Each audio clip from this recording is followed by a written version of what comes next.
So, hi, Will Growers Podcast. I'm Shane. I'm Glory. And we're here with. I'm Max. I'm Rapha. And we're from THROATCUT. And some questions today about the upcoming album Resilience. So, congrats on that. By the way, how do you guys feel about the response to the announcement so far? We're pretty stoked about it, yeah.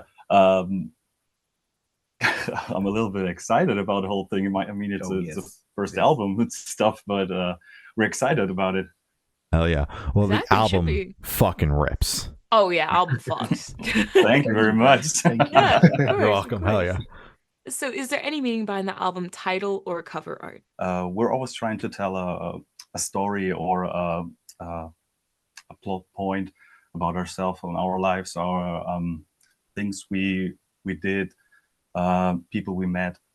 And I think resilience is a pretty good word to describe how life's working for all of us. So you gotta need a little bit resilient to work through it. Absolutely. And that's how what we want to tell. Mm-hmm. And then the cover art. I think the snake is a pretty good symbol for how the world works nowadays. And there's always something that comes around to bite your back. You always got to be careful about that. Mm-hmm. Absolutely. Hell yeah. So can you tell us a little bit about the writing process for the album? Yeah, absolutely. It all started when we wanted to make new music and stuff like that. And our guitarist Eugene had a lot of pretty crazy and great ideas. He's I would say, our mastermind behind all of the instrumental stuff. And he always whips out a new song or a new riff, and it goes, "Hey, how'd you like that?"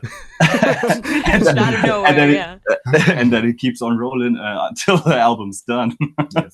That's and great. I guess it was very clear from the start that we wanted to go in a very heavy direction with a very heavy sound, and I guess it kind of worked out so far. Hell yeah, it sounds great. So the riff is brought in, and then you guys kind of expand on it and grow, and lyrics get added. You know, if you guys are all fucking with the main riff. Yeah. Mostly that's the case. There's Eugene brings stuff up, and we're fucking with it, because he always writes incredible stuff. And I must say, I'm a little bit lazy, so I like to write the lyrics after the song is finished. Exactly. Yeah. We save it for the end. Make sure the rest of the band fleshes that out all the way before you even pick a pen up. Exactly. Yeah, because I always want to tell a story or a storyline with a song, or tell a message. And if I have to change just a little bit of that, then it all crumbles like hard house. And I don't want to do it a second time, so I just wait till the song's finished. Exactly, because then it kind of loses the excitement and the spark if you have to redo everything or redo little parts. Yeah, exactly. Yeah, absolutely. I am curious about the timeline for the record, when the writing process started, when you had masters in hand, rough dates. They don't have to be exact. If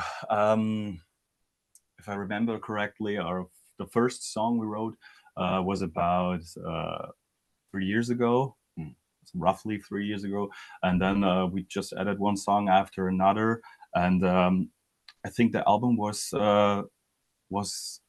pretty much done at the beginning of the year, and we just had a little bit of stuff to change and rearrange, but it was quite efficient, so we had a lot of time to work about that, and that's why it's in my opinion it sounds pretty rough. Yes.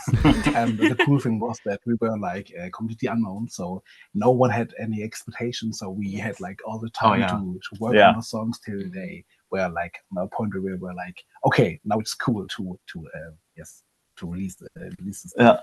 Exactly. We had no pressure or time limit, so we used all the time in the world we had. Yeah, I mean, that's what they always say. You have all the time in the world to write your first, your debut record, and then after that, it's a race against the clock. Oh yeah. So we probably should have worked on the second album. Just get it all out of the way. Maybe toss the third one. So, what song off the album took the longest to write, and which one is each of your own personal favorite?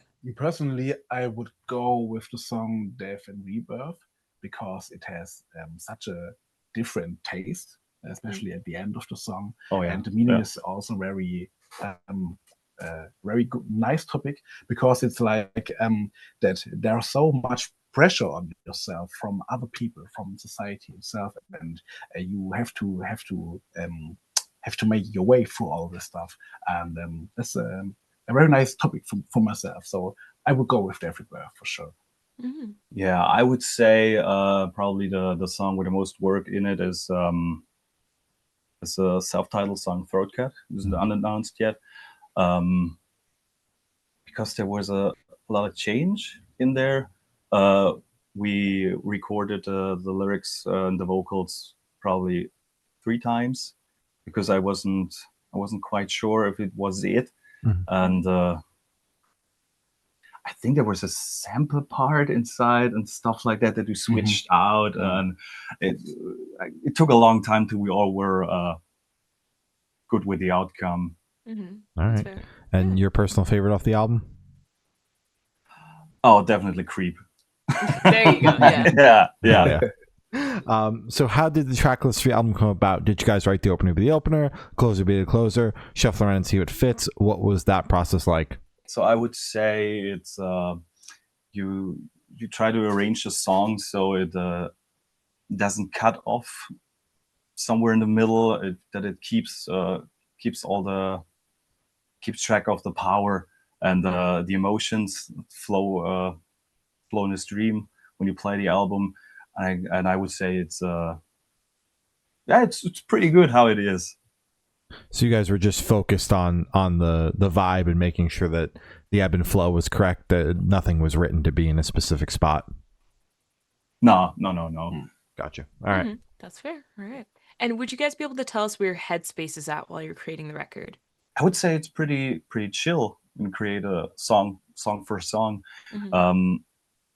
When we started, we didn't have the expectations that there's a coming a rising empire at us and says, "Hey, we want you." So we just wrote songs that we know we like. Yes. And we really try to transport like our emotions at the time, because while we were writing the songs, we were also like in the process of finding ourselves and creating this whole project together. And we realized that we were all like very pissed off about all this many different circumstances in the world. And I guess that's what actually landed in our songs in the end, right? Yeah, exactly. Harness that and use it. Absolutely. So how do you guys recommend your fans to listen to this album for the first time? Should you do it in the car with a friend, in the dark with headphones on? Is workout album, party album? What do you guys personally recommend? I would recommend do it as you like it. Do it where you mostly listen to music, where you can be all for yourself or with the people that you love. Listen to the album where you want to experience the music. That's what I would say.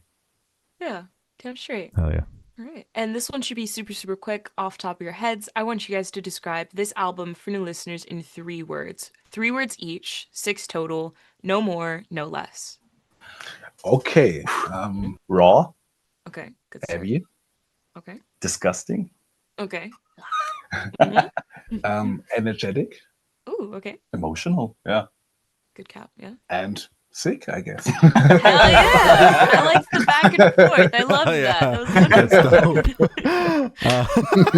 Fuck yeah! Fuck yeah! Fuck yeah! And in that same train of thought, is there a certain feeling or emotion you want listeners to have while going through the album? I would say mostly the feeling of despise.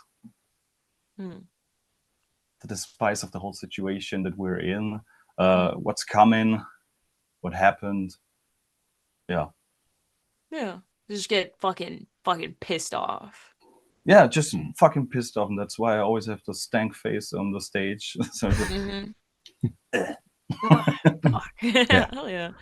And are you able to touch on any particularly challenging or standout moments during the creation of the album, positive or negative?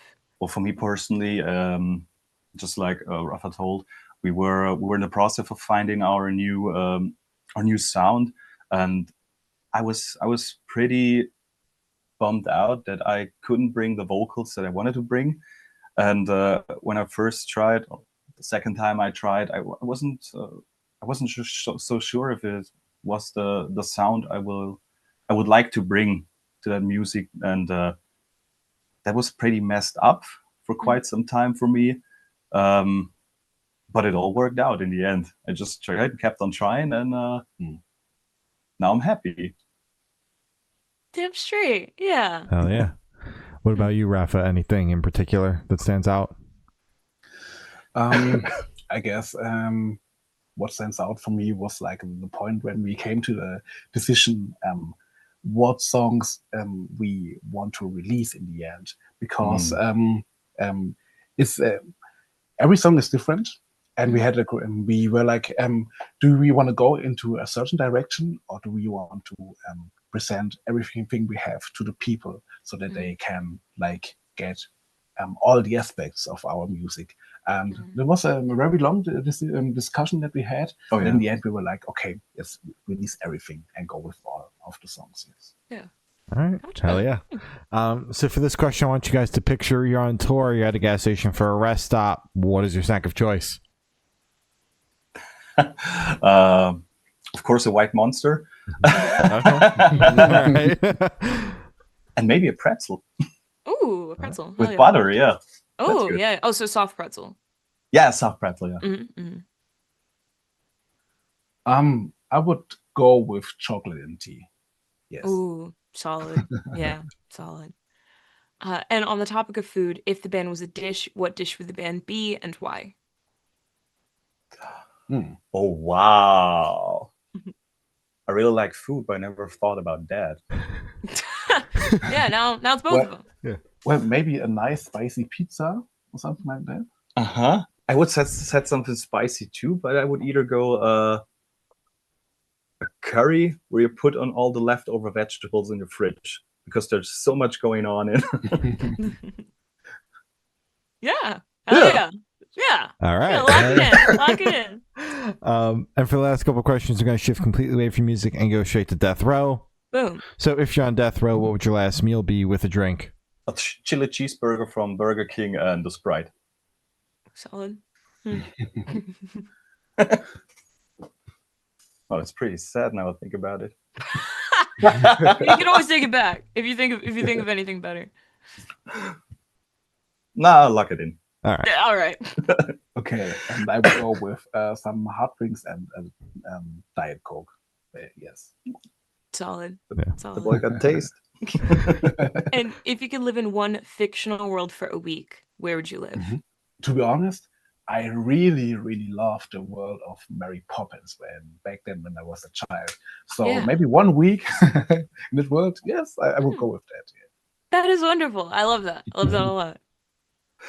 I would probably choose the word in the game Clair Obscur, Expedition 33. Oh, okay. Because I really love that game. Yeah, that'd be fun. All right. Goated picks. Good picks. And I've done a rest. And the last question, every single person we've spoken to have said that it is the most important question. What is your favorite color? Blue, for sure. Solid. Definitely. Solid color. Oh my god. Probably I don't know if it's the right English word. Turquoise. Turquoise. Oh, turquoise. Yeah. Turquoise, like the greenish blue. Yeah. Yeah. Mm-hmm. Hell yeah. Great color. Love it. So as I said, that's all the questions we have today. Is there anything that you would like to plug? Yeah, we would really thank you for having us, and Yes. we want to tell the people, if you love music, keep listening to it. If you want to make music, make it, and have a good one. Hell yeah. Damn straight. Well, thank you for sounds, guys. It's been Rapha and Max from THROATCUT, and we have been the Good Noise Podcast.